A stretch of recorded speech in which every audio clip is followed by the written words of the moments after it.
पारंपरिक पद्धतीने बनवलेले तूप उत्तम की सध्या मोठ्या मोठ्या कारखान्यात क्रीम मेथडने बनवलेले तूप उत्तम, हे आपण या व्हिडिओमध्ये जाणून घेणार आहोत। याशिवाय तुम्हाला कुठल्या आजाराबद्दल किंवा आजाराच्या औषधांबद्दल माहिती हवी असल्यास किंवा कुठल्या वनस्पतीबद्दल माहिती हवी असल्यास आम्हाला कमेंटमध्ये सांगा, आम्ही त्यावर नक्की व्हिडिओ बनवू। नमस्कार, मी डॉक्टर राहुल वाघोले 2001 पासून आयुर्वेद क्षेत्रात कार्यरत असून हडपसर पुणे येथे वाघोले आयुर्वेद क्लिनिक आणि पंचकर्म सेंटर नावाचे माझे आयुर्वेदिक क्लिनिक आहे।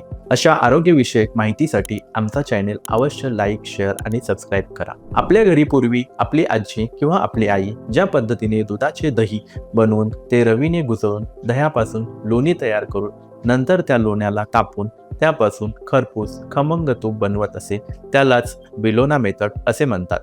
आणि सध्या मार्केटमध्ये सर्वत्र क्रीमरी बटर मेथड किंवा डायरेक्ट क्रीम मेथडने तूप बनवले जाते। प्रथम क्रीमरी बटर मेथड म्हणजे काय हे समजून घेऊयात। मोठ्या डेअरींमध्ये ही पद्धत वापरली जाते। सर्वप्रथम दुधातून बटर म्हणजे अनसॉल्टेड बटर तयार केले जाते, नंतर ते बटर गरम करून तूप तयार केले जाते। दुसरी पद्धत डायरेक्ट क्रीम मेथड। या पद्धतीमध्ये दुधातून क्रीम वेगळी केली जाते आणि थेट त्याला तापवून तूप तयार केले जाते। हे सर्व समजून घेतल्यावर आपण बेलोना मेथड म्हणजेच पारंपरिक पद्धतीने बनवलेले तूप कसे फायदेशीर असते हे पाहूयात। आम्ही आमच्या रुग्णांना केवळ ह्याच पद्धतीने आम्ही बनवलेले तूप देत असतो। तुम्हाला ह्या पद्धतीची नैसर्गिक जीवनशैली आणि आयुर्वेदाविषयी माहिती हवी असेल आणि तुमच्या जीवलगांना पण ती भेटावी असे वाटत असेल तर आमच्या चॅनेलला लाईक, सबस्क्राईब आणि शेअर करा। देशी गाईच्या दुधापासून तूप तयार केले जाते। दूध काढण्यासाठी मशीनचा वापर न करता हाताने दूध काढले जाते। हाताने काढलेले दूध हे अधिक सतेज आणि प्राणयुक्त मानले जाते। तापवलेले दूध थंड झाल्यावर त्यात संस्कार परंपरेनुसार थोडे जुने दही मिसळले जाते। या दह्याला 8 ते 10 तास नैसर्गिकरित्या जमू दिले जाते। ही प्रक्रिया तुपातील गुड बॅक्टेरिया वाढवते। जमलेले दही लाकडी रवीने घुसळले जाते। ही घुसळण 2 दिशांनी म्हणजे पहिले घड्याळाच्या दिशेने आणि मग उलट दिशेने केली जाते।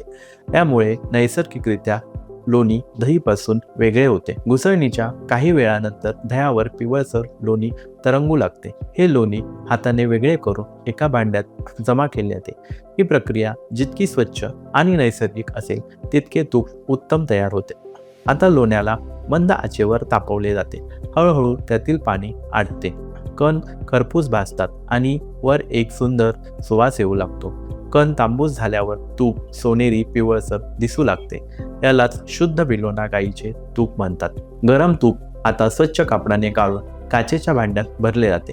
काच तुपाचे गुण टिकवून ठेवते आणि आयुर्वेदात तीच श्रेष्ठ मानली जाते। तुपाचे आयुर्वेदात वर्णन केलेले फायदे पाहूत। धी स्मृती मेधा अग्ने बल आयु शुक्र चक्षुषाम बाल वृद्ध प्रजाकांती सौकुमार्य स्वरार्थीनाम स्नेहानाम उत्तमम शीतम वयसा स्थापनम परम।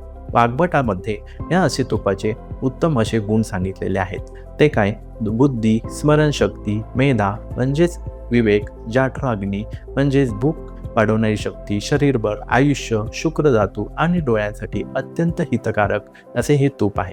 तसेच लहान मुले, वृद्ध, गर्भवती स्त्रिया, सौंदर्य कांती वाढवू इच्छिणारे, नाजूकपणा वाढवू इच्छिणारे आणि मधुर आवाज हवा असणाऱ्यांसाठी हे सर्वोत्तम आहे। सर्व द्रव्यांमध्ये तूप हे शीतल म्हणजे थंड आणि सर्वश्रेष्ठ मानले गेले आहे। ते शरीराचे वार्धक्य रोखून तरुणपणा टिकवून ठेवते। तुम्हाला सुद्धा घरगुती पद्धतीने बनवलेले शुद्ध गाईचे तूप हवे असेल तर स्क्रीनवर दिलेल्या नंबरला कॉन्टॅक्ट करून घरपोच तूप मिळवा। ह्या व्यतिरिक्त तुम्हाला तुपाविषयी काही शंका असतील तर कमेंटमध्ये नक्की विचारा। धन्यवाद।